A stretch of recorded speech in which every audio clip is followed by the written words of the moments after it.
right, time to get started, everybody. We got to stay somewhat on track in terms of time.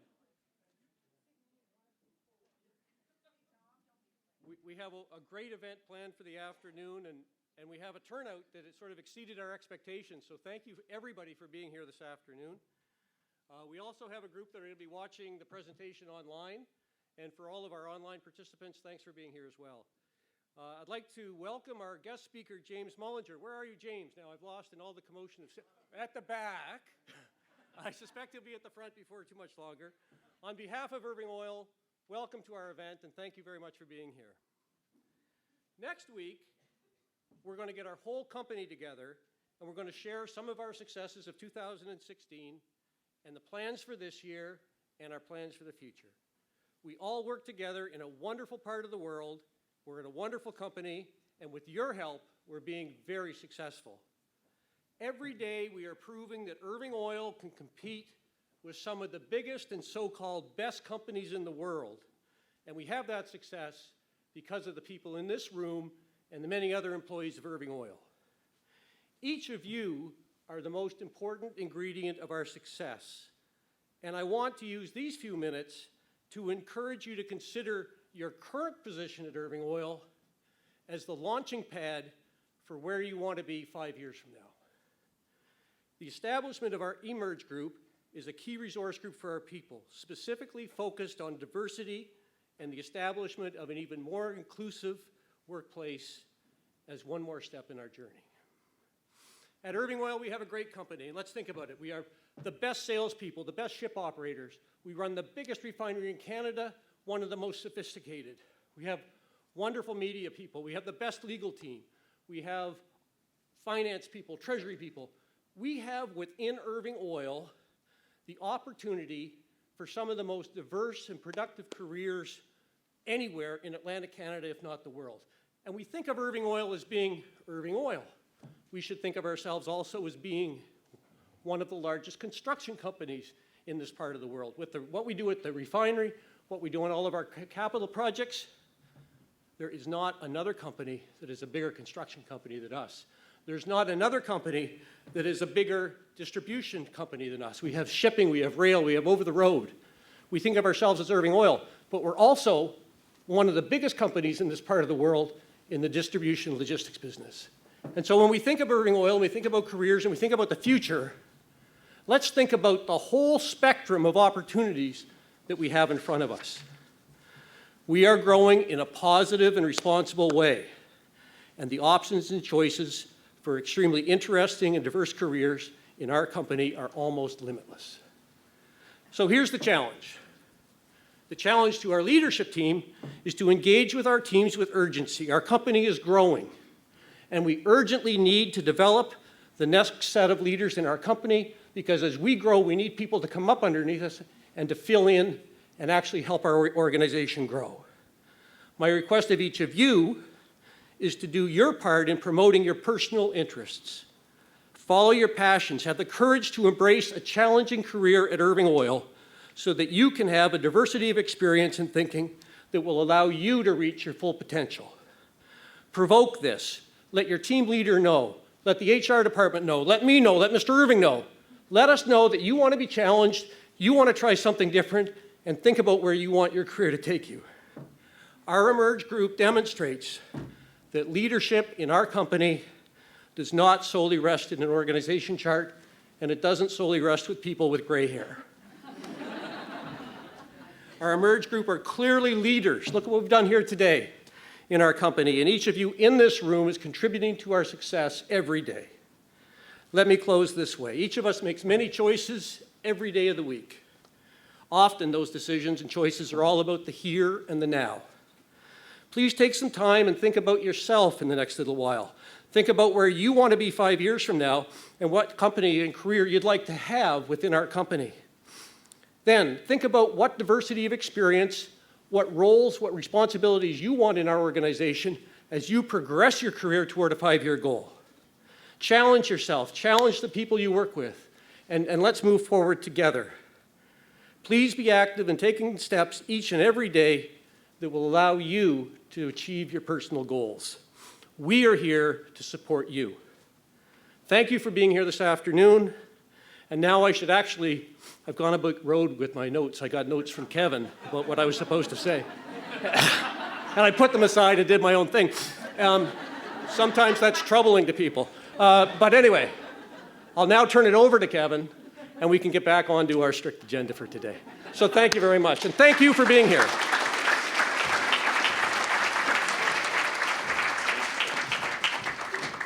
You're the man. Thanks, Ian. Thanks for the support, and thanks for the challenge. I think that's welcome news to the people in the room and our millennials coming up.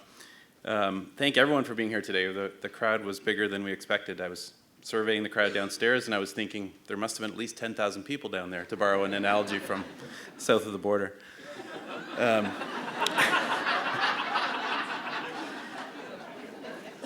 Special welcome, Mr. Irving and Sandra and Sarah. Thanks for being here today. And I don't want to miss the opportunity to congratulate Mr. Irving on just being named the recipient of the YMCA Red Triangle Award.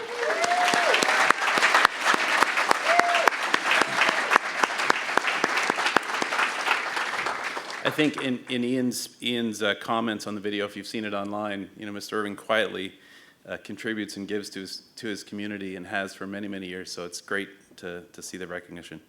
On a safety note, if we do have to leave the building in an emergency, go down the non-working St. John escalator, and we will muster out between the two buildings. So if we have to leave, we'll gather as a group outside the two cruise terminals and do a head count.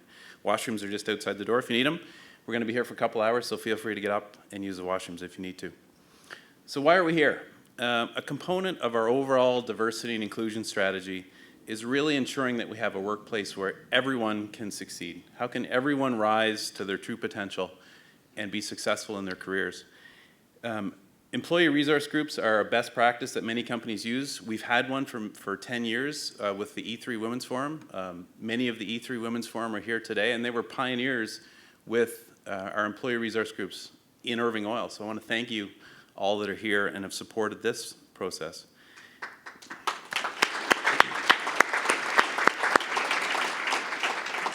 Tonight, we're launching our second employee resource group, and that is eMERGe. And you've seen the shirts. I got muscled into wearing one. As uncomfortable it is, it's actually okay once you get up here. And many people have asked, why millennials? Why was that the next group that you chose to focus on? So we'll start with a few facts. I'm still an engineer. I still deal in facts at times. And if you look at 2020 and our workforce, a third of our employees are actually going to be eligible to retire. And we've been working on our demographics. We've been looking at those numbers, and that remains true today. Even if 50% of those people delay retirement, they're still talking about 500 people that could be leaving the organization. So it's a lot of opportunity within Irving Oil, a lot of opportunity for us to fill in terms of talent that we need to get and need to attract. If you look at and who's going to fill that, we believe millennials. The emerging group, the emerging workforce in Canada, in Atlantic Canada, and we believe in our company, is going to be millennials. By 2020, we expect that millennials will represent 50% of the workforce in Canada. Today in Irving Oil, millennials are only 25%. And so we've got a gap there, and we've got an opportunity for millennials. So just like Ian's challenge, I think there's a wonderful opportunity for millennials in Irving Oil to grab a hold of your career and take it all over this company and do some amazing things. We want to be the employer of choice for millennials to attract them, and then we want to be the employer of choice to keep them. And hopefully, they'll be the next group that's thinking about retirement from Irving Oil. It's not easy. Millennials have expectations in terms of career movement, and our goal is to try to satisfy those, to try to give challenging roles at a pace that millennials are looking for. And I think we can do it. I think we can move people across our organization, have rewarding careers, and continue to challenge them along the way.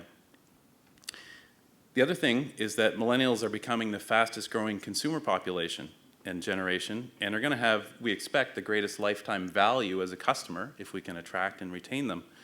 They're also growing in terms of spending power, so we want to harness some of that millennial knowledge inside our own company to influence and impact the programs that we offer our customers. So what are the future things that our customers want from Irving Oil? We want our millennial group to help us figure that out, whether that's pay at the pump or points and rewards, paying with your Apple Watch. I'm a millennial at heart. All these things that we need to figure out for our next generation of customers. I believe that our eMERGE group is going to help us reach this goal with our customers and with our talent needs internally. So as the evening goes on, you're going to learn more about this group. You're going to learn about the events and the things that they have planned for the group and for the broader company. I encourage you to sign up. There's iPads around the room. You can sign up for the eMERGE group in spite of what age you are. I filled out my application today, and my song was Don't Stop Believin' by Journey, so I'm dating myself. So I encourage you to do the same thing. And don't be shy about your song that was your favorite when you were 20. I want to thank everyone for being here, and I especially want to thank the group that put this together. We started talking about this last July, and we picked about 12 millennials from across the company. They didn't really know what we were talking about at first. What are you talking about? An employee resource group. What do you want us to do? What are we trying to accomplish? And we gave them some goals, and they have built this and created this themselves, and stretching us along the way, just like my t-shirt. So I want to thank that group. They're going to be up here later for a Q&A. I am going to do the millennial thing, though. I'm going to take a photo, and we're going to ask you to take photos, tweet, put this on your social media. I'm going to put this on my LinkedIn to show what a progressive company we are. So get a thumbs up from everybody. And over on this side.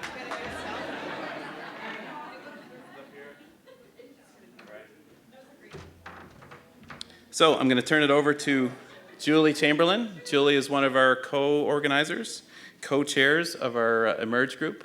And again, thank you for being here, and thanks for all the hard work that got us here. And we're going to have some interesting times. Thanks.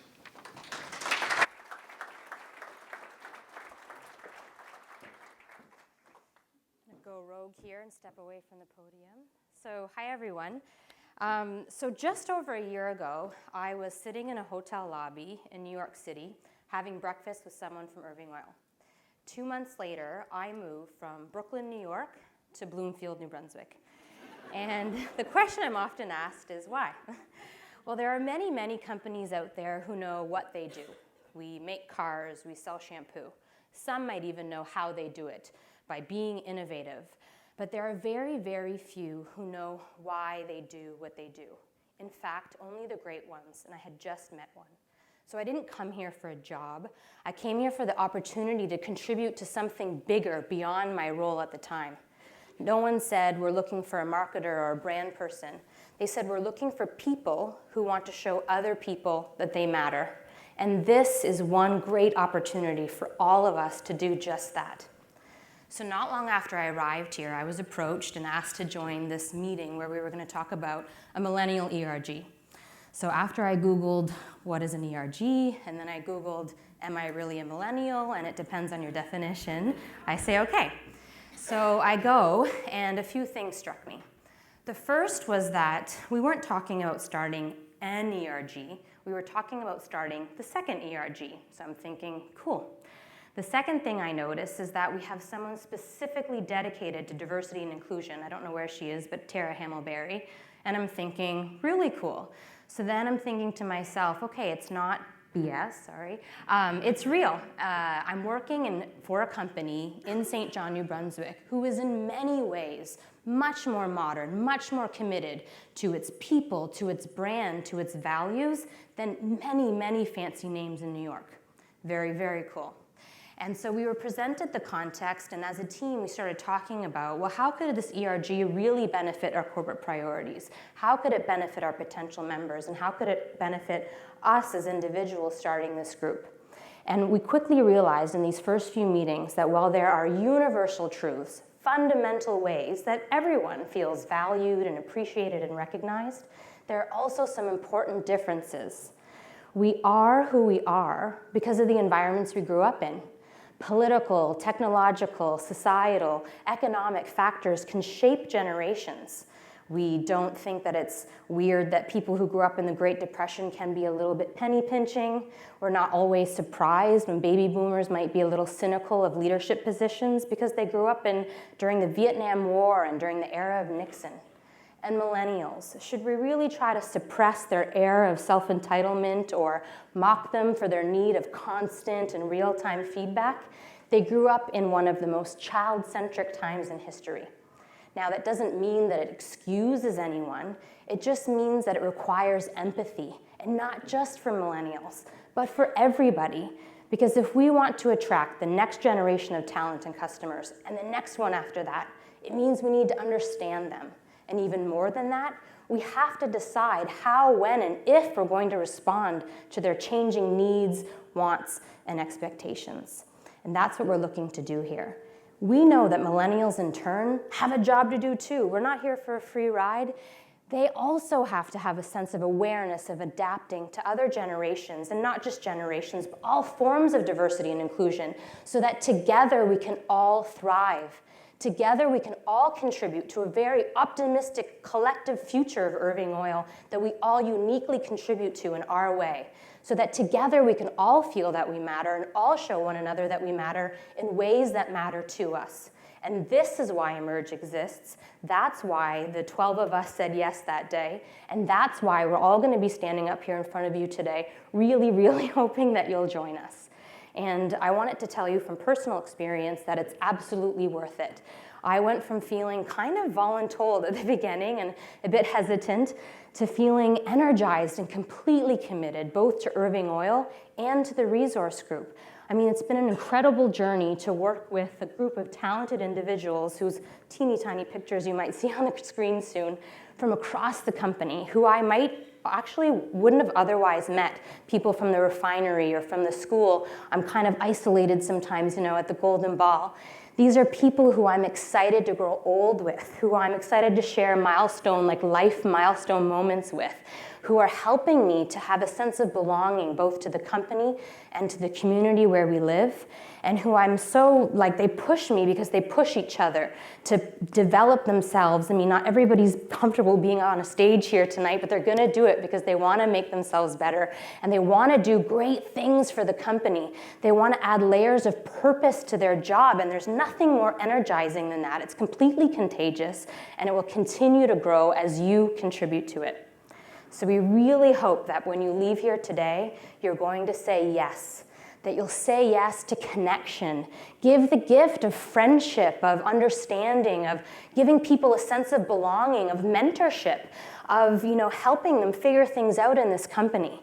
Say yes to discovery, because as Kevin and Ian mentioned, there's literally no way you could or should ever be bored at Irving Oil. There is so much opportunity. And if you're bored, come see me, because there is so much going on. We hope that you'll discover new, fresh ways to drive the business forward, to increase our market share, get more customers, be more relevant to the future of our customers. And finally, we hope you'll say yes to being inspired and to inspiring others. As Ian mentioned, there's nothing more strong or inspiring when you have a group of people coming together who are looking at it from an engineering perspective, a marketing perspective, who've been at other companies, who've lived in other countries, or who have been here and know the consumers better than anyone else could. So please say yes. We hope we convince you by the end of the day, whether you're a millennial or whether what we want to call an ally who will help champion millennials and help us rise up and help us get that awareness and understanding that everyone is looking for. So these 3 focus areas are going to come to life through some event streams and one community building initiative that everyone can participate in. And to tell you a little bit more than that, I'm going to invite 3 of our steering committee members. We have Brooke, Natalie, and Andrew, who will tell you a little bit more about how you can participate in that.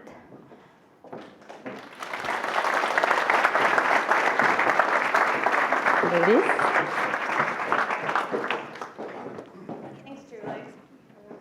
Wow, how to follow that in all these speeches that are going on. So I'm going to be speaking to you about Connect. So what can we expect under Connect? First, you can help foster awareness, understanding, and appreciation for our generation and between generations by attending one of our events like Coffee Side Chats. At these chats, we'll do things like view and discuss TED Talks and also learn more about what success looks like as a millennial. Second, you can nurture a sense of belonging as well as have some fun at some of our social events. These events we're starting to plan, and we're going to have a bowling night and also an outdoor games night. So come have fun, meet people from all across the company, and get to know everyone. Lastly, we'll connect with the communities where we live and work by supporting and partnering with local food baskets. So all of our events, including tonight's, will encourage donation of items that are in need of. Also, our members will have the opportunity to volunteer with other members at our local food basket locations. Natalie, let's learn more about Discover. All right, thanks, Brooke. It's hard to follow that as well. The engineer gets Discover. So discovery, who here doesn't love to learn? Who here doesn't love to grow? And discovery leads you to that. It leads you to grow. It leads you to do better at the work you do every day.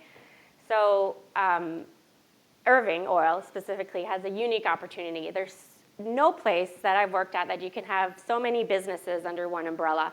So if you want, you can crack a molecule at the refinery. You can put diesel on a ship. You can sell to the customer. You know, you can do a whole bunch of tax statements as well, whatever you want to do. And I think that's a great opportunity because, you know, millennials tend to change jobs every 3 years. So, you know, the message that we want to get out there is you can do that right here at Irving Oil. And every step that you do that, you're going to add value, not only to your own career, to your own knowledge, but also to the organization. So we're going to do that in 2 ways. So the first way is what we called One Company, Endless Possibilities.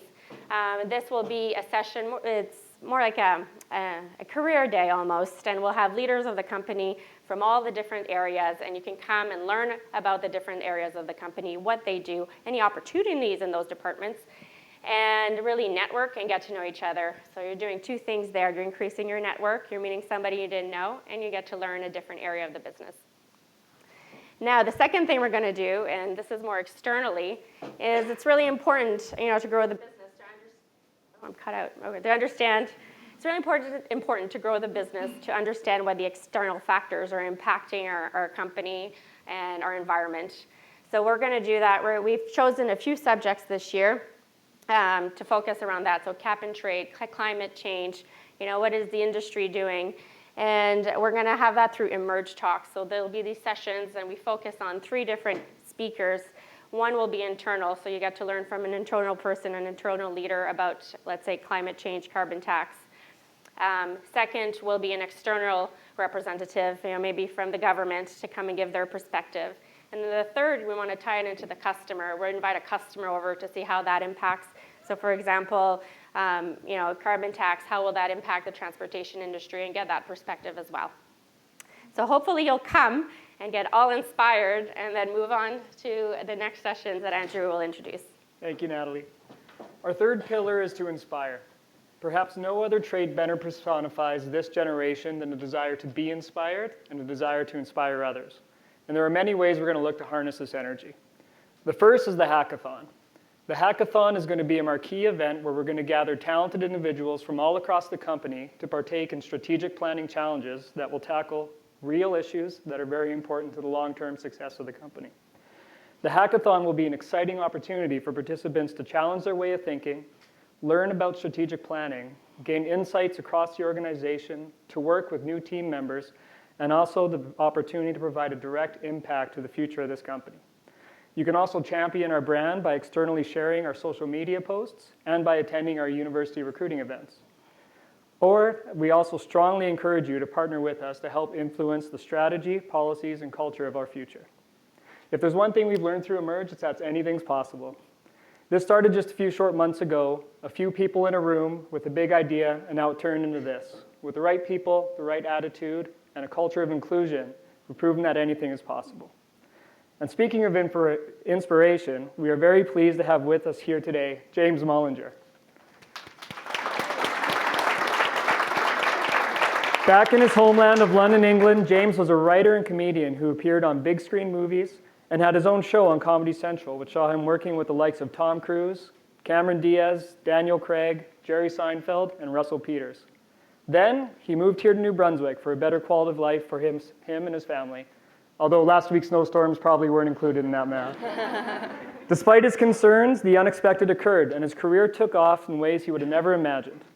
A big budget British movie hit theaters last year about his life, starring actors from Downton Abbey, Notting Hill, and most importantly to the millennial generation, the Twilight series.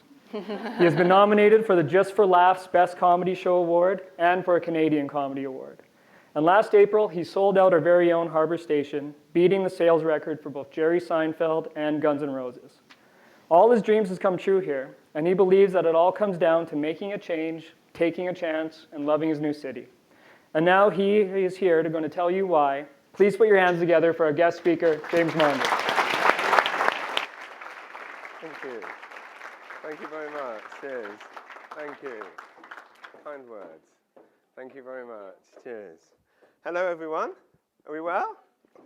Good. Very honored to be here. You might be wondering why there's a piece of paper over this laptop. This is my laptop. It's because I thought you didn't want that displayed for the whole. My children have decorated my laptop with Peppa Pig stickers.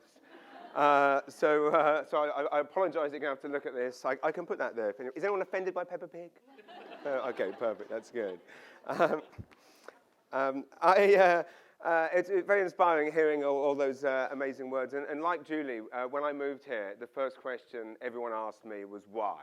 And I never understood why people would ask that, because the way they would ask it, it wasn't in a positive way. They would ask it as if they thought that I'd come here by accident, or I was in witness protection or something. And I'm here to say that I came here by choice, and for the next 45 minutes, I'm going to tell you what led me to come to that decision and the things that have happened to me since moving here.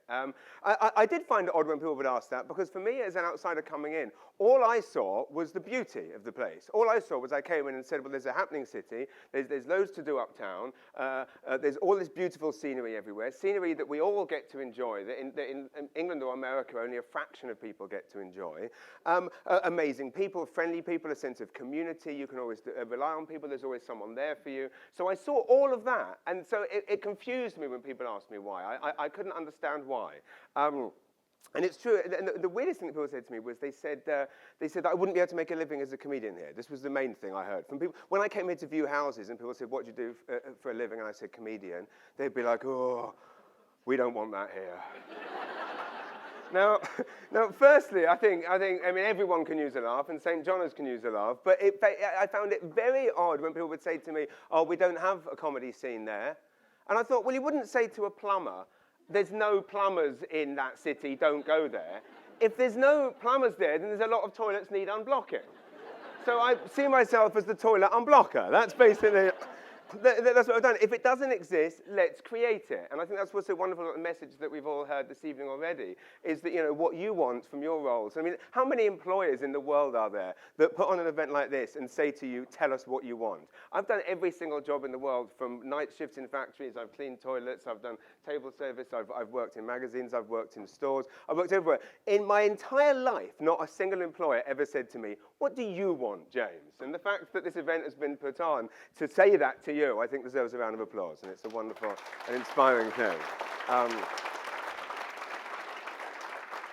And that outlook is extremely indicative of New Brunswick as a whole. I love that sense of community here. I love the fact that I've been able to come here, and essentially, as was wisely said, anything is possible. And I believe that anything is possible anywhere to an extent, but I believe more so in a city like this, and I'm going to tell you why.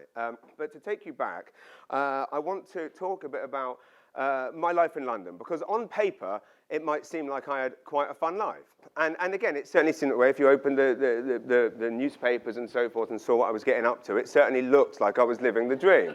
And I will not deny, there was fun times, certainly in my 20s. I worked for GQ magazine by day. I did stand-up comedy by night. I toured the country. I barely slept. I mean, this is what it takes to be able to afford to live in a shoebox in central London. You have to work for a high-quality men's magazine in a senior director position, do stand-up comedy every night of the week, and wake up at 4 a.m. to film a TV show, and sleep 2 hours a night just to be able to live in a one-bedroom apartment. That's London life.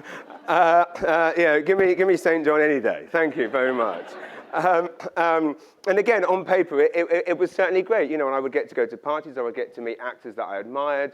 I showed this picture. I would never normally put this in the show, but I know millennials, I believe, like Benedict Cumberbatch, so that's why I put that in there. And I wanted to share a story. Benedict Cumberbatch wrote to me about 3 weeks ago and said, "When are you back in London?" And I said, "No time soon, mate, so you're going to have to come to St. John." And that, to me, is what I want to see happen, because I know, and I think people don't believe me when I say how much I love it here, but they will believe Benedict Cumberbatch when he comes and says it. So I will be tweeting out the second that, I won't tell him that I'm going to do this. If Benedict Cumberbatch ever comes to visit, you'll all know about it, and we just got to mob him in the ale house or something. We've got to make sure that Benedict sees why we're all here. Again, I got to meet my heroes. I got to interview my heroes. But ultimately, you know, and for me, there was a pinnacle moment when I met Jerry Seinfeld, who was, you know, my all-time hero growing up. He was the person I aspired to. He's the comedian that I aspired to be. And he once said something to me which I found absolutely fascinating. And it was in this particular conversation where I said to him, "Everyone has always wondered why you left the TV show Seinfeld when it was at the peak." And I don't know how many of you know this story, but basically Seinfeld, the TV show, had its highest ever viewing figures. It had its highest ever ratings. He was being offered all the money in the world to keep doing this show, and he stopped because he wanted to quit while he was ahead. He wanted to, you know, have this great thing. And I said, you know, why was that? Everyone's always wondered. And he said because everyone expected me to. Everyone expected me to carry on. And he said, that's a good rule of thumb for life. He said, take the thing that everyone expects you to do and do the complete opposite. And that's what made me think at that point. I thought, everyone expects me to stay in London. Everyone sees what I'm doing. They think that this is the natural path for me. They think that I'm living the dream. They open the newspaper. They see me with a celebrity. They think that it's everything. So I thought, what's the thing everyone expects me to do least? Move to St. John. So that's exactly what I did. We moved 3 years ago this week. This was the week that we moved 3 years ago. I had to get that. We actually moved on Valentine's Day, very romantic, 2014. And lots of you will recognize that that's, of course, in everybody's favorite shop who's over 30, Winners.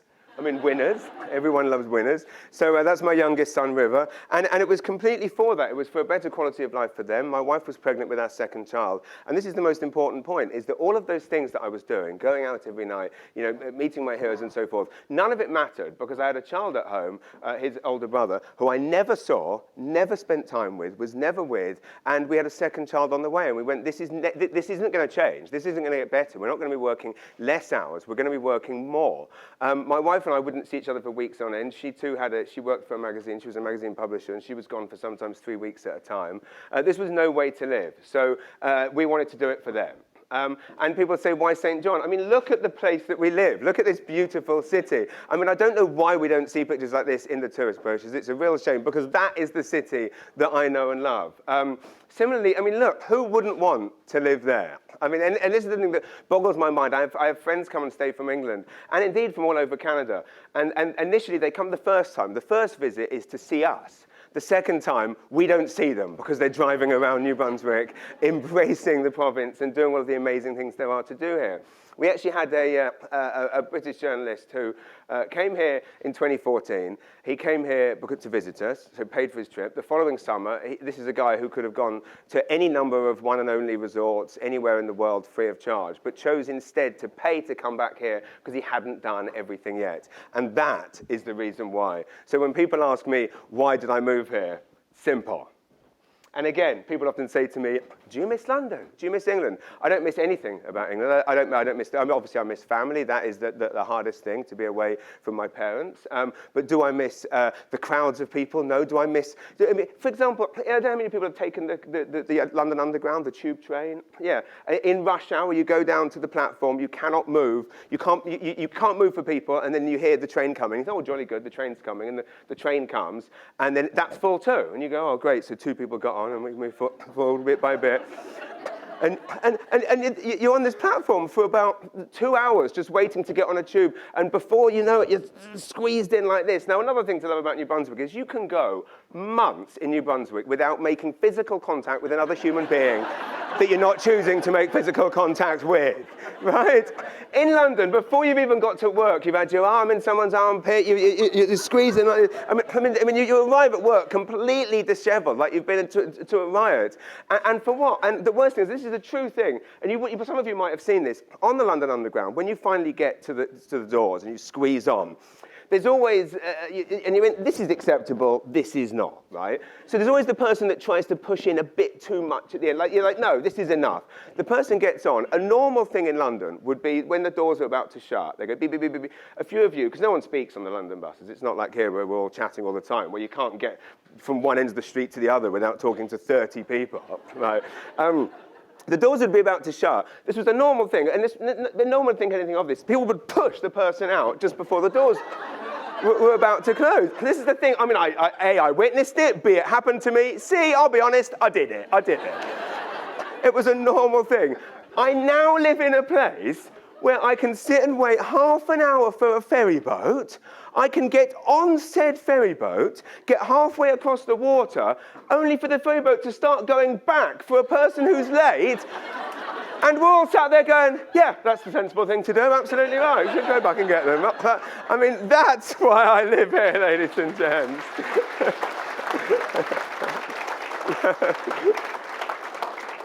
Another, so when people say, do you miss London? I thought I was going to, I found a replacement for everything here. Everything I thought, for example, I have it sounds pathetic to admit, but I have a penchant for Chanel grooming products, which I thought I'd have to go back to London or Paris to get. It turns out that Perfumes Plus in Brunswick Square has the widest range of perfume products anywhere in Canada, but it also has a wider selection than Bond Street in London, right? So you can get, right? And people say, do you miss the London architecture? Well, I did, I thought I did, and then I discovered this pocket of the North End, a place everyone told me not to go to because it's dangerous. Look at it!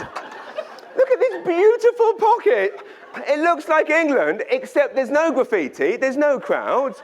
It's just beautiful. I sometimes, my son calls it, I don't know if anyone knows the Noddy books, the children's Noddy books. My son calls it, it looks like Mr. Plodd's house in the Noddy books. We just go and sit there. If I want to go back to England, what do? I go and sit there in the danger. That was the other weird thing, was people would say to me, oh, don't go down Waterloo Street after dark. It's dangerous. Now, I'll tell you, in London, dangerous means, if someone says to you, don't go down the street in South London, it's dangerous, what they mean is, you'll be murdered. That's what they mean by dangerous. That is simply, you'll be seriously hurt. You'll be murdered if you go down the street. And then people go, don't go down Waterloo Street, it's dangerous. What they mean is, you might see someone sitting on a doorstep with a few less teeth than he'd like. That's the extent of the danger. Like, I can live with that. I can live with it. Now, all of this is to say that I don't know how many of you see me walking around the street, but a lot of people think I'm a bit simple because I walk around the streets all the time with a stupid grin on my face. Now, I'll give you an example. This is how I feel all of the time living here. Now, you look at that and you probably think, oh, James, that's a nice publicity shot. No, that's not a still from a TV show or a publicity photo. That's a picture that someone sent to me and said, James, I saw you at the wharf earlier. Are you all right? That was literally, I was there, my kids were playing in the park, and I was just running along and and I just felt like doing that. I just went, yes, I live here. No one else was about, or so I thought. So, I mean, how many people do you know? How many places can you live in the world where someone actively wants to run around doing that? Not many, but this is one. How happy are my family? My wife, of course, grew up here. She's very happy to be home. I think she's getting a bit bored of me banging on about how much I love it here. But ultimately, we came in for the children. And this is how happy the kids are. I mean, they would never, that's Hunter and River, they would never, I mean, they never had smiles on their faces like that in England, that's for sure. And again, we just have these, this is the thing I can't get my head around here, is having a buzzing, thriving uptown city full of things to do, full of employment, full of jobs, companies like yourself that embrace their employees, and then minutes from it, we have this green. There's not many places in the world that you can have that. I will move on now to why people think England's so great, because I've never quite understood it. It's all about perception. Why is it that people in other parts of Canada don't understand New Brunswick? I've never quite understood it. I mean, I do have a theory. I have a theory that essentially we don't really have national publications here. Like magazines like Maclean's or the Globe and Mail, they purport to be national, but you look at their mastheads, they have no correspondence based here in the Maritimes at all. So if they're going to write one of their annual, the Maritimes need saving articles, and they send someone here to take a picture of an empty shop in St. John that happens to be in transition right now, and then they use that as like, look, the shops are closing. That's not the reality of our lives here. So I think that's possibly, but I've never understood why people don't understand what we've got going on. But it is all about perception. And I think when people picture London, they think it's that. They think, oh, London, it's red buses, isn't it lovely, right? Or it's quaint, it's lovely little green cottages, and isn't it lovely? Whereas the reality of London, and this is the area that I lived in. That's the area I lived in. So on paper, yes, good life, TV show, glamorous job. But that was, and now this isn't like a Globe and Mail style isolated picture.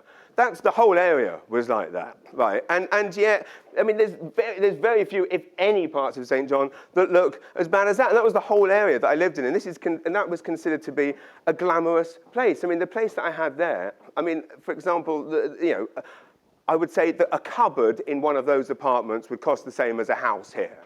That's basically the reality of it. This is where I lived, and you don't see this stuff you don't see it in British publicity. You don't see it in articles disparaging England. This is the reality of England. This is what I routinely saw on a Friday night. My job is in comedy clubs, right? So I work nights. I leave a club and I have to walk from a club to the hotel. Now, just to be clear, this is not a riot. This is not a riot. This is not New Year's Eve. This is Friday night and Saturday night in every city centre in England. And this is not an exaggeration. These are just pictures that I snapped. And they weren't, I wasn't like going, oh my God. I was just like, typical. That's how these pictures were taken. And this is the reality of, who would want to live in a place where that is normal behavior? And that's the reality of it. But you don't hear about it because London is very good at PR. And people say, why do I live here? Why did I want to move to St. John? Simple. That's where I live now. Look at that. I mean, and again, that's not an isolated picture. That is the kind of scene that you see in St. John all the time. Why do I live here? England, New Brunswick. England, New Brunswick. England, New Brunswick. I mean, I could go on. England, New Brunswick. It's very, very simple. This was the view from my house in South London where I lived. And again, on paper, and don't get me wrong, I mean, this was still an extremely expensive, I mean, it was a very expensive house. That's just how it works in London. That was the view from my house. My view now is of this. So why do I live here? Plain and simple, I don't have to look at vomit outside a burger and kebab shop anymore. I can just look at water. I mean, for me, it was an absolute no-brainer. Another example of perception, I don't know how many people follow the Royals, but Royal Ascot. Royal Ascot is often written about in the newspapers here. And again, this is what you see in the Canadian press. And I don't know if there's an agenda there. It's because people want to hear positive things. But it's Royal Ascot. It's lovely. The Queen goes to Royal Ascot. Now, I took that picture. And again, don't get me wrong, that is a real picture. However, I took that picture and I also went like this and like this. This is what else is going on at Royal Ascot. Again, a normal English day out. This as well.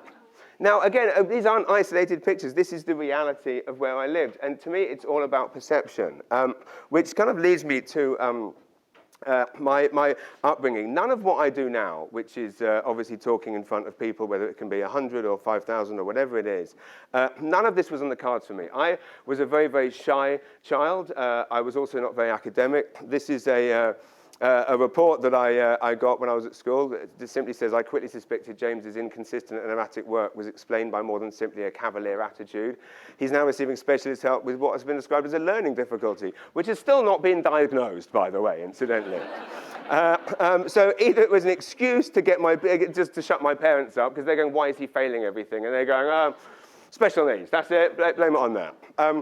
But I had very few friends, and I spent all of my childhood essentially in my room watching videos. I was obsessed with movies, and I sat around all day writing film scripts on my old typewriter.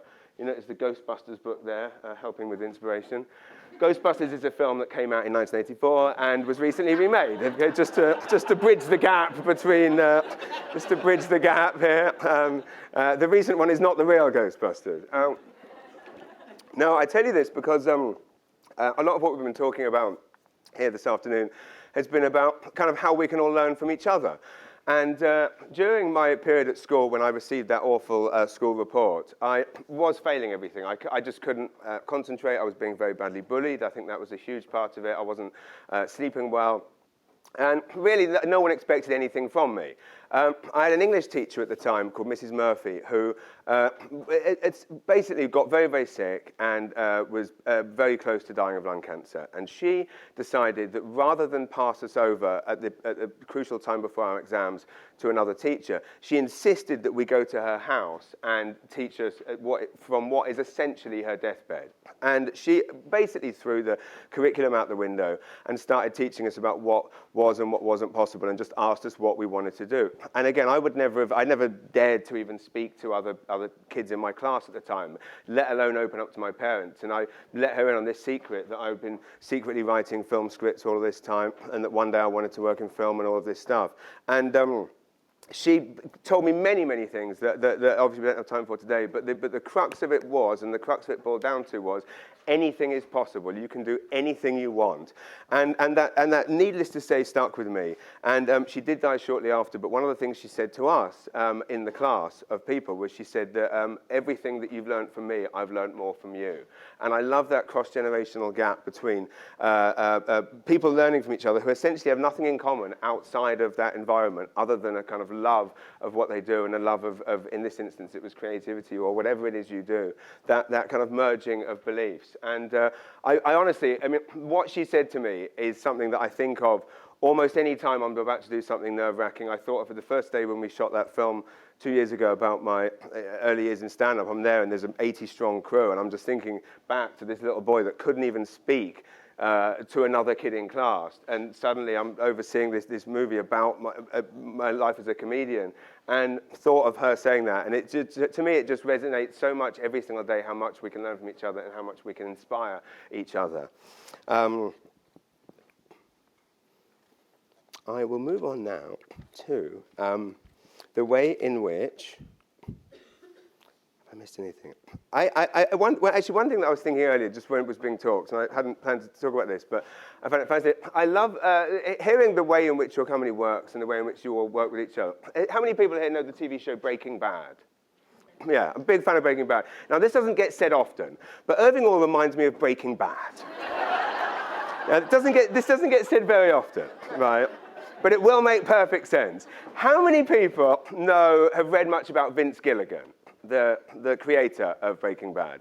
Well, traditionally, all the greatest TV shows in history have been created by people that kind of ruled with an iron thumb, didn't want to. David Chase, the creator of The Sopranos, which is one of the greatest shows of all time. No one was ever listened to. No one was ever cared for. The staff were treated appallingly. Somehow they came out with this good product, but no one enjoyed the journey. People would be at their absolute peak, and then they would leave because they couldn't bear it. And yet, Irving reminds me so much of what Vince Gilligan tried to do.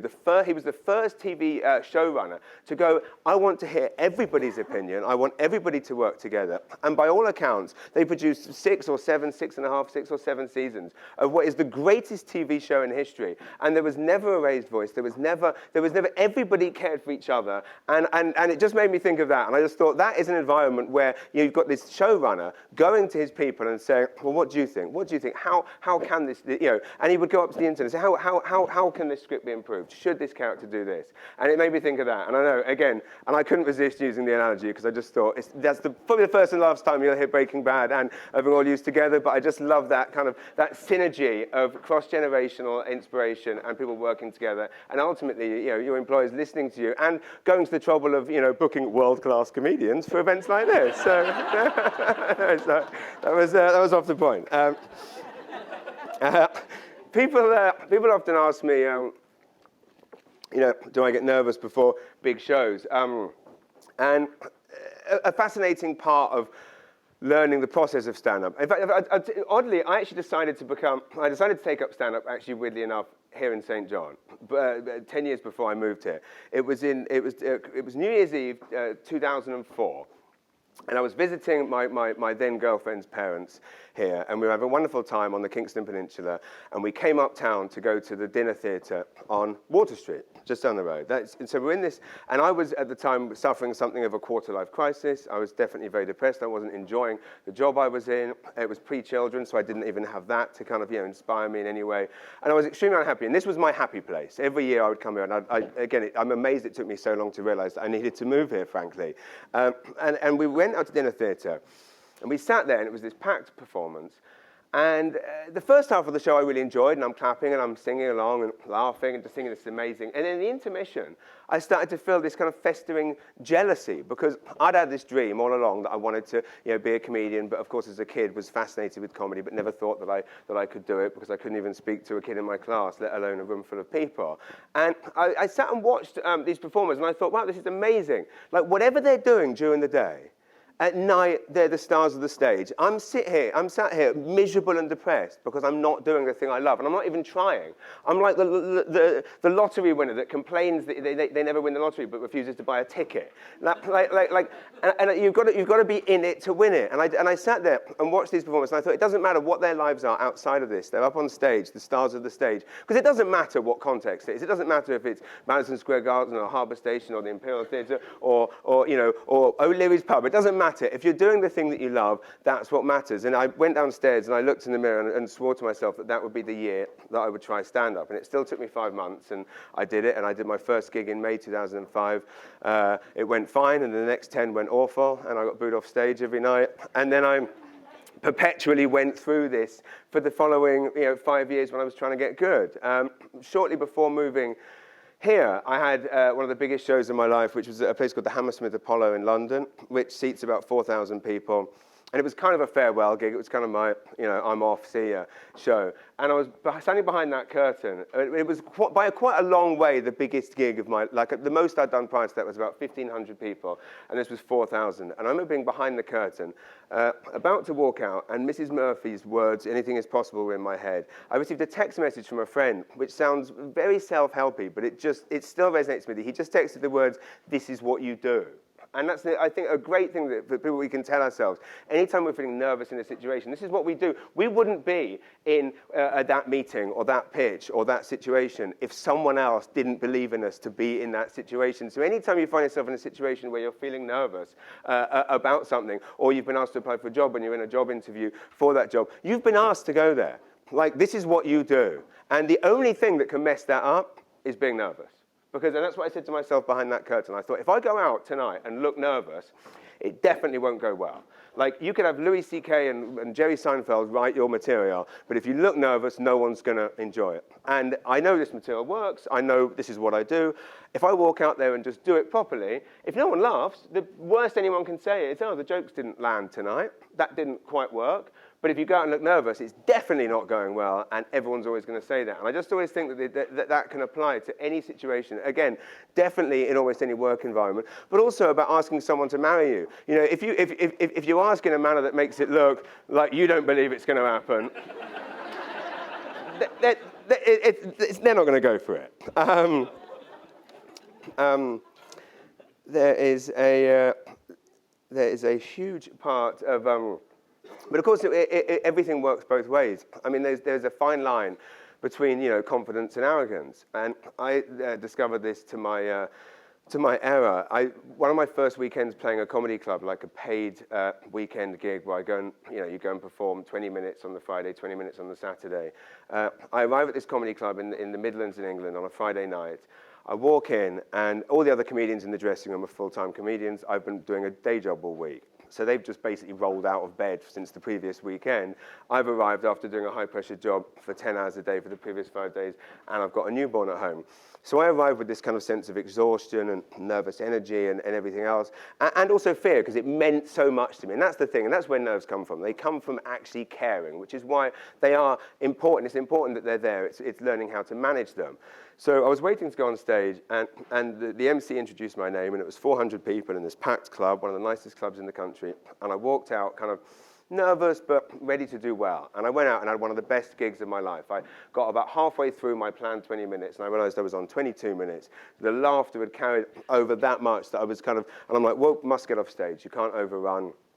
I come off stage, pats on the back all round. I walk around all day long, and I found the diary entry from that night recently, and it blew me away because it said this was the first night, it was in 2009, and it said that it was the first time I've ever felt like, A, that I could make a full-time living as being a comedian, and it also said that I could honestly see myself one day being able to play an arena, and that was the time it happened. Of course, thanks to St. John, that finally happened this year. So I spent all of Saturday walking around on this massive high. I was like, I did it, I'm finally a comedian. I can go out and I can absolutely destroy in front of 400 people. I can make them laugh, clap, cheer.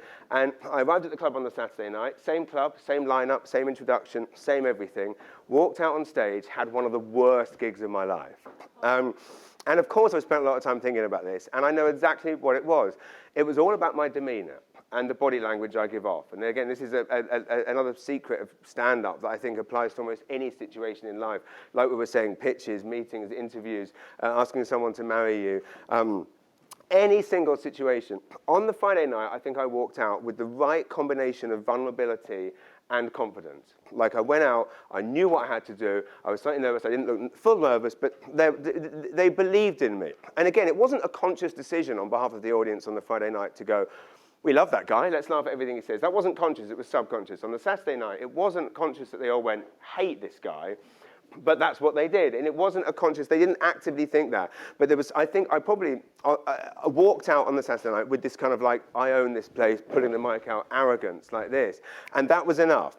No matter how good the material was, they weren't going to like this person. It makes me think about this all the time, because sometimes we're aware of our demeanor, sometimes we aren't.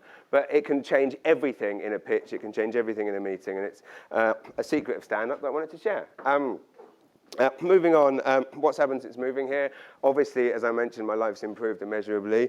I still struggle with why people ask why I live here. I mean, look at this beautiful city. This is the thing that I want people to kind of see it through my eyes when I got here, but also through the eyes of my friends when they come and visit from England. They're just walking around absolutely in awe. And these are people that live in central London. Again, I mean, and people say, oh, there's nothing to do in St. John. There's nothing to do here. There's only nothing to do if you're sat at home whinging. There's nothing to do. You have to leave your house.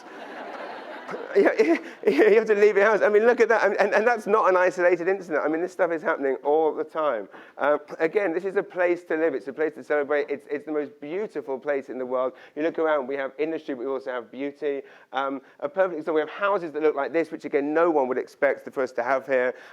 Again, I mean, even in the winter, it's beautiful. And earlier on in that beautiful introduction, you said, like, do I regret it in winter?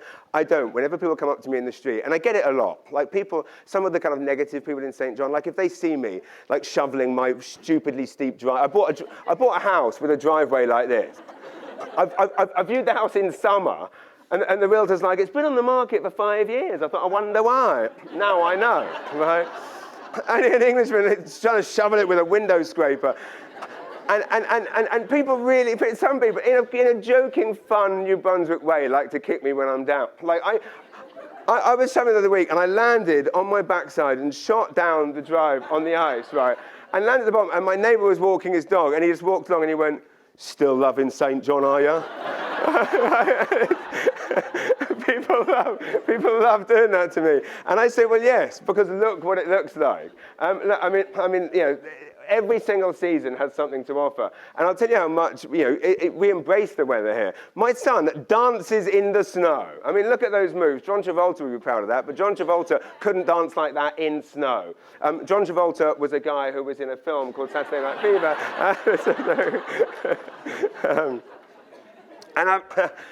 I'm a great believer, and I think what we've learned from what you've heard earlier about your organization is that if, again, I've never heard a company ever say to its employees, what do you want? What can we make happen? And what I love about that is, of course, you know, Irving Oil is inherently St. John, and it's also an inherently St. John attitude. I love this attitude of, if it doesn't exist, create it. And this was the thing. I got here, everyone said there's not a comedy industry. Fine, we'll create one. My wife and I's favorite thing at Christmas time was to go to Harrods and have our picture taken with Santa. So she was like, we can't, that doesn't exist here, so we'll create the Rosselló. I don't believe, I get so frustrated about, you know, the lack of national press conveying New Brunswick in a positive light and conveying the Maritimes in a positive light. We said, you know what, enough of this. I'll complain about something once. If I'm going to complain twice, I'm going to do something about it. And that's what I love about what we've heard here tonight. So, you know, we got sick of hearing that people complaining that, or we got sick of complaining ourselves that there wasn't a national publication that celebrated the Maritimes. Fine, we've created one, and it's coming out in May, and it's called the Maritime Edit, and it's the first luxury upmarket publication that celebrates why we live here, and it's being sold all across Canada, because the way I see it is the Maritime is in the title because we're proud to be from the Maritimes, and if people can read, if people read, we read New York Magazine and we don't think anything of it. We read the New Yorker and we don't think anything of it. So people in Vancouver will pick up a magazine with the Maritimes in the title, and we just want to celebrate everything that's great about here. It doesn't exist, so create it. Similarly, the Harbour Station thing. Was anyone here at the Harbour Station show? There's only a few people. Hands up, very polite, like in school. Very polite. When I came here, people were supportive, but they were what they like to call realistic, and realistic often means negative. So my father-in-law was the one, a very wonderful man, but you know, lived through his whole life. And when I got here, he said, "Oh, James, you know," he's like, I'll have a word with my brother. He can see if he can get you some work at the septic tank cleaning company, because this comedy's not going to work out for you, James." And then I said, "Well, you know, I'm going to give it a go for a few months." And then I said, "I'm going to do some shows at a vineyard on the Kingston Peninsula." And he said, "No one will come." And I was like, "Oh, okay, I'll give it a go." So I gave it a go, people came. And then I said, "Oh, I'm thinking of hiring the Imperial Theatre to do a show, do a full-length solo show." And he was like, "Oh, no one will come." And then I did it. And then he and other people said, "Oh, well, that's great. You did the Imperial Theatre. Everyone's seen you now." And it's the weird, that mindset. I think this is the weird thing, is it is a small city, but it's not a small city. I mean, there's a lot of people here. And that's the crazy thing. People go, "Oh, everyone's seen you." No, they haven't. I mean, as shown. I mean, I'd say 70% of this room haven't seen me live. And it's almost that thing that people are trying to kind of crush our dreams and crush the opportunity by saying that it's a small city. It's not. It's big. There's loads of people here, and there's loads to do. So he said to me, I said, "I want to do it again. I want to do it again." He goes, "Everyone's seen you. No one will come." I did it, and again, it sold out again. So then I said to him, "Oh, I'm thinking of doing Harbour Station next year." And he was like, "You what?" I said, "I'm thinking I'll try and fill Harbour Station." He was like, "No one will come." And you know, in England, I had lots of friends who I started stand-up with, who went on to become arena comedians. That wasn't for me. I played venues the size of the Imperial Theatre. It was never going to happen. That wasn't going to happen for me in England. I wasn't going to become an arena comic. So what is fascinating about the process that unfolded is that essentially not only was I able to kind of disprove people and actually maintain what I was doing in England, I actually feel like my career's actually gone up because I moved here. It was a picture of Bryan Adams that I saw performing at Harbour Station, and I thought, yeah, I'd like to do that. There's a picture of Kiss playing there, and I thought, I can do that. Some of you were there. The CBC kindly made a film, which Hemmings House produced, which was a beautiful piece of film about St. John primarily, but about how this came about. And we put on the show. I had the time of my life. The one thing I get asked more than anything, and the one thing I get asked to do keynote speeches on all the time, is how did you fill it? Right, that's the thing. How did you get 5,000 people in there, which again, I mean, I know obviously Greater St. John's bigger, but if you take St. John itself, what is it, 90,000? That's a high proportion. And people go, well, was it Facebook? Was it Twitter? Was it Instagram? Was it radio ads? Was it billboards? Was it? And the answer is, it's everything. You can't neglect anything. And a lot of people put too much emphasis, I feel, in social media. Now it's like, oh, well, we put it on Facebook. Why did nobody come? You know, and the reality is, it's everything. I would say Facebook definitely played a part. Definitely, Facebook. 10% of those people came because of Facebook, but another 10% also came thanks to Renforth Walk Children's Play Park. Because whenever my wife said, get out of the house, take the kids, I went, wait a sec, and I stuffed my pocket with flyers. And when I got down there, I handed out flyers to people at the park and said, hi, you probably haven't heard of me, but I'm a comedian. Will you come to my show? So yes, social media played a part, but ultimately what really played a part was, the sense of community that we have here, the way in which people get behind each other, the way in which people support each other. But it was me getting in front of people and shaking them by the hand and looking in their eye. And there's no substitute for that. Hence events like this existing. There's no substitute for being in front of people. Most of the tickets were sold in the final 10 days. For those 10 days, I could have done with a bit of a rest. I could have done with staying home with the family. I could have done with writing the show. Instead, what I did was I said yes to everything I got asked to do. So the night before, I was in Rossay High School taking part in a fashion show for the kids, which would not normally be high on the list of yeses. And they said, will you take part in this fashion show? And I said, well, can I tell some jokes? And they said, yes.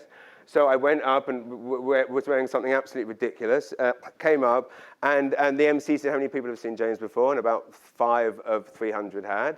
And I did some jokes, and they laughed. And that's how it grew. It was a completely organic, natural approach. And that's when people say to me, like, how has your career evolved here? It's through that. It's the plumber analogy. And this is what I love so much about, like, if you're a plumber in London, you can get away with being a bad plumber for a very long time because nobody talks. No one's ever going to, you can do one bad job after another. No one's going to tell anyone. And if they do, it will take too long for it to spread. If you're a bad plumber in St. John, you'll last about one job because everyone talks. Conversely, if you do something well, everybody knows about it. And again, in London, you can do something wonderfully, but again, no one talks, so no one's ever going to hear.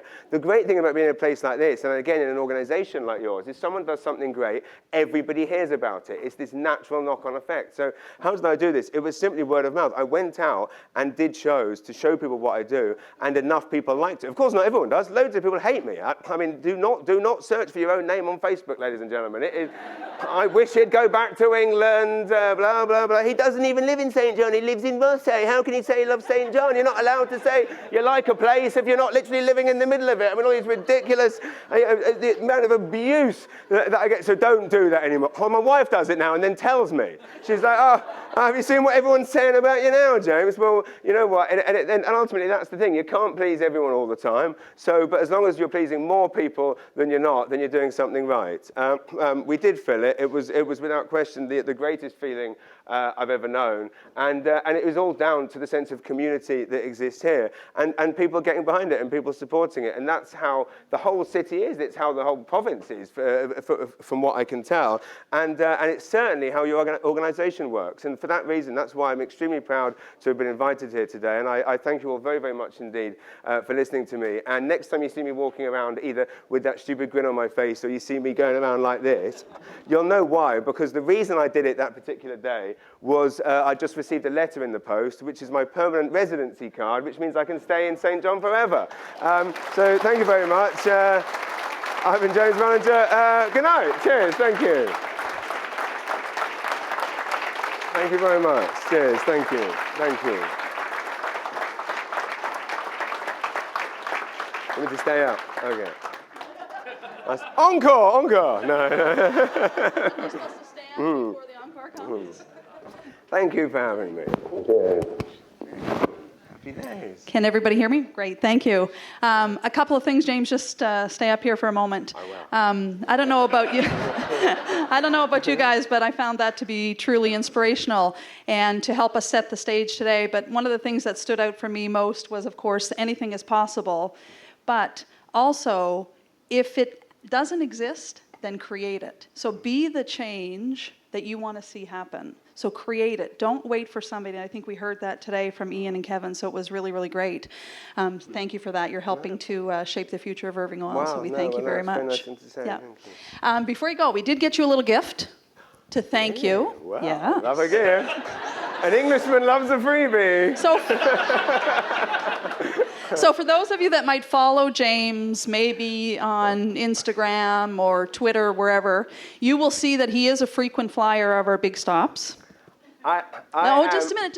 Oh, Don't give it away. Oh, no, I wasn't going to. Okay, you carry on. Okay. Sorry, I apologize. Sorry. Don't give it away. I've been told. So to make him feel a little bit more comfortable at our big stops, we got him a few items in here that we thought would help. You know, a little rubber ducky always helps. A nice white fluffy towel, that will help as well. Wow. I think he might have actually even created his own hashtag. I do have my own Irving Big Stop hashtag. I am the biggest Irving Big Stop fan because as a touring comedian, driving around England and basically living in gas stations and service stations is a brutal, brutal business. I mean, you can't live beyond 25 living off the food on a British. And during December, I was doing a big tour where I was basically going the whole province. Nikki Payne and I did this show together, and the promoter asked us what our stipulations were, what size venues, and we both agreed on one thing. She also moved here by choice, and we had one stipulation was New Brunswick only. And he said, but we need to do a show in Nova Scotia to pay for the ones in New Brunswick that aren't going to make any money, like Florenceville, Bristol. And we were like, no, we're not leaving New Brunswick. But the point was, every single night after the show, my home, my spot for dinner was, of course, the Irving Big Stop, as it is all year round. So if you go on my Instagram feed, you will see beautiful angles of almost every Irving Big Stop. Not just in the province, true. also in America. And my hashtag is always the same, home sweet home. So thank you. That is. Thank you very much. It's very kind. We thank you very much for calling St. John your home. No, it means a lot. Enjoy it. Thank you. Cheers. Thank you. Thank you. Great job. Thank you. Go ahead. Oh, thank you. We're just getting to the wrap up, so hopefully you've had a better understanding of what eMERGE is about. But just, I'm sure, like I did at the beginning and like the members of our team did, you have questions. So I'm actually going to invite the eMERGE team to come up on stage. And I learned this technique from Darren. I'm okay with silence, but we are going to ask for a few questions from the audience. So the eMERGE team, if you want to come up just for a moment.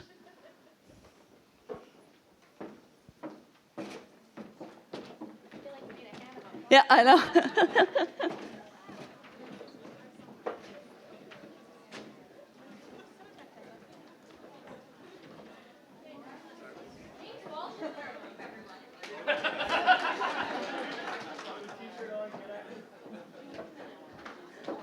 All right. I've got the mic ready for the first question. Any question you might have about what eMERGE is about? They had a lot of questions when we first started, I can tell you that. I thought it was going to take about a week for them to warm up to this. It took like 2 hours. Millennials are fast. No question. All right. James, where's your T-shirt? We'll get them one.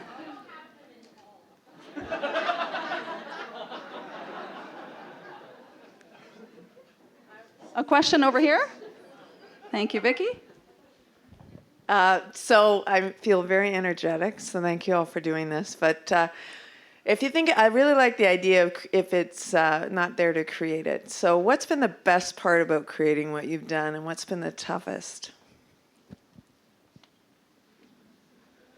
Thank you. Good question. Kobina? So I started the company in 2014, and when I started, Irving Oil for me was supply management, which is where I work on the Brunswick Square and 7th floor. And Irving Oil really was the refinery because that was my area of responsibility. And for the longest time, I didn't feel that I had an opportunity to connect with the other individuals that worked for the company. And so when I heard about eMERGE, I thought this was a great idea to really be able to connect with the other people that I work with. Now, Irving Oil is not supply management. Irving Oil is not the Golden Wall. Irving Oil is not the refinery. Irving Oil, even though it has the largest refinery in Canada and the 10th largest in North America, its biggest asset is its people. So I am Irving Oil, you are Irving Oil, and we all together are Irving Oil. And so it was a good opportunity for me to be able to connect with each and every individual within the company to understand what we all do together to be able to achieve success for the company. So for me, it's been a great opportunity to be able to get to know each and every individual on this team And I really look forward to meeting all of you as you join today.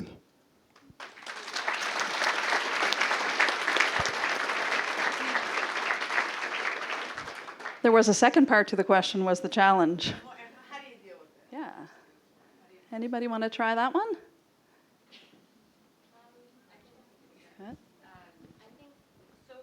Is my, yeah, thing still on? The biggest challenge to date, but hopefully we're going to prove that we can overcome that once we see the numbers of signups tomorrow, has been to, you know, why would I join if I'm not a millennial, or how you know, how does this appeal to non-millennials, and is it just a group for millennials? Is that really inclusive? I think that kind of dialogue has been the most difficult for us to have a clear answer on, and it's probably one of the things that has come up the most. And to answer that, we reached out to, or one of the things, a great dialogue we had that Mark attended, that Kevin attended, was when we talked to someone from Catalyst who was telling us how important it was for eRGs to have what they call allies. So, you know, how important it is for the Women's Forum to have men as an ally, how important it is for the Millennials eRG to have non-millennials as an ally, because, you know, we don't want to be a self-help group. You're not going to talk yourself into developing yourself.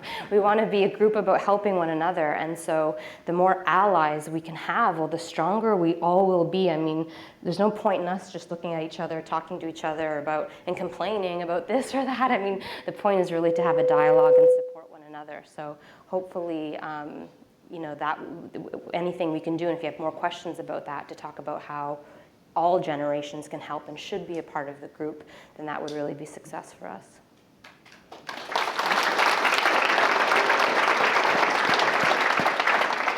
Do we have one from this side of the room? A burning question you might have? Right in the front. So shout out to all the millennials out there. So I'm really excited, and I guess I had one question. I know we're signing up today and doing all that, but what is the, I guess, the first official program or, you know, millennial group thing you guys, or event you guys have? Awesome, great. Julie, do you want to? So our first actual event we'll have right now, we talked about the coffee side chats and the connect part. So we're going to watch a really cool TEDx talk that was previously done on millennials, and then a bit of a Q&A, but kind of a conversation back and forth about what we see for the company and, you know, the impact that millennials will have. So it'll be interesting. We've been focused on this, but it'll be mid-March, so lots of information will come out about that. Anything else? Any other questions? Oh, one more. This generation, as Julie mentioned, is often referred to as the entitled generation, and I was wondering how the millennials feel about that. And for something that seems so negative, I was wondering if there was an idea on how you could put a positive spin on something like entitled.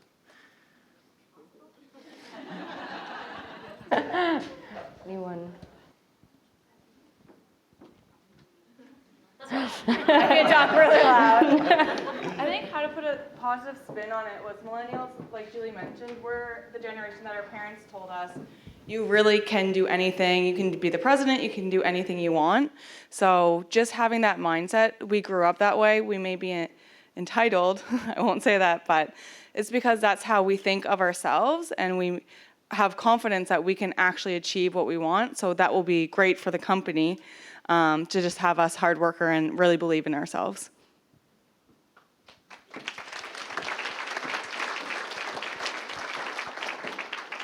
All right.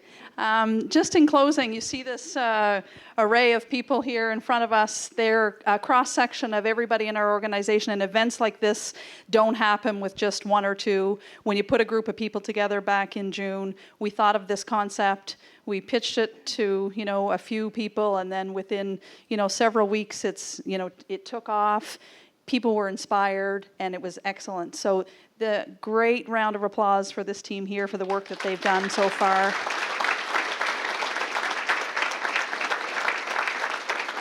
Great, guys. All right, so we're just about ready. The other thing, just before I pass it over to Sarah, I just want to have a shout out to the Women's Forum. Can anybody stand up or raise of hands? Who's here from the Women's Forum? Excellent. Wonderful. And in Portsmouth on the line, hi everybody. Thank you guys very much for being here. All of our offices. It's fantastic. E3 has really paved the way for us here today. So, that's why we are here, is the success that has been come forth through the E3 Women's Forum. We're able to celebrate our second employee resource group here today. So we thank them, and we thank them very much for their participation here today. Thank you all.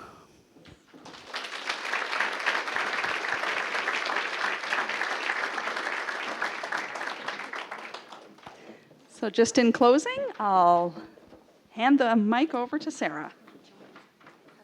Oh, Natalie's making sure we remind people on joining again. Thank you. Don't forget, we have iPads that are here. You can join up through SharePoint here today, or back at the office, log into SharePoint under the Employee Center. You'll see eMERGe. You can just join eMERGE through there at any point in time, and that's the way we're going to stay in touch with you so you can hear about the upcoming events. So please make sure, that's the premise of today. Oh, there, Josiah's got an iPad ready to go. So before you leave, if you want to sign up, Josiah can do that for you. Thank you, everyone, and over to you, Sarah. Thank you. Thank you very much. Thank you. Thanks, Tara, and thanks everybody who was just up here. And congratulations on tonight, because I know you've been working really, really hard at it over the past couple of months, and you've done a great job. And seeing everyone out here tonight, there's a lot of energy and a lot of excitement for the future. I think as we think about eMERGE and really, everything we're talking about here tonight, we're talking about the future of Irving Oil, and that is in itself a pretty exciting thing.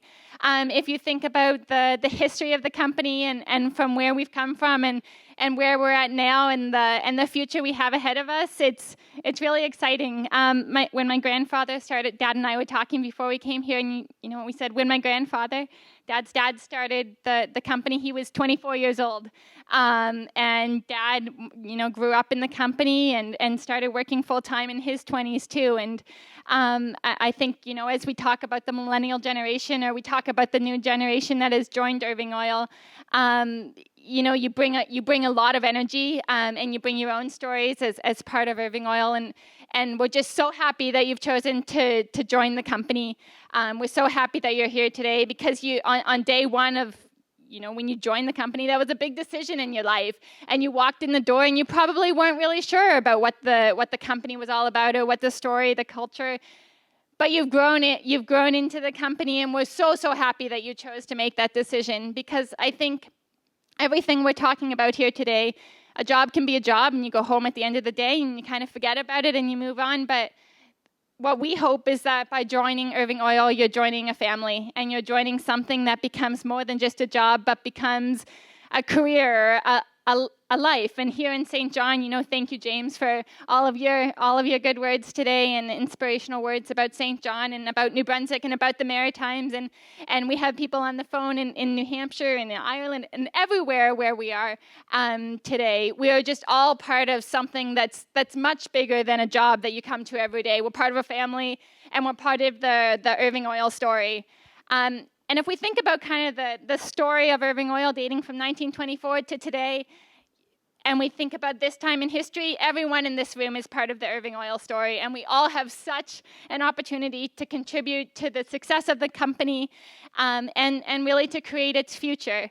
And I think I would encourage all of you in the room, part of eMERGE or not part of eMERGE, but to join eMERGE. So everyone should be part of that. So we'll give that. But I think mentorship is an incredibly important thing that we've talked a lot about today.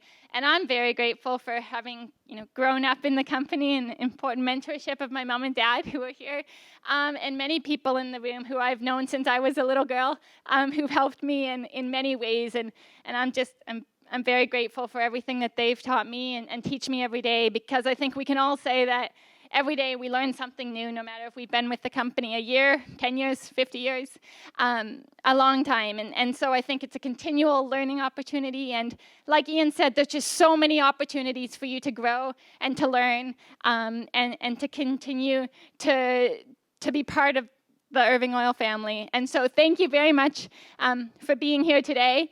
Thank you to the team for making it such a success. And I'm excited about our future. We have a great history, and we have so much to look forward to in the years ahead. And I can't wait to be there. We all can't wait to be there with you along the way. So thank you very much.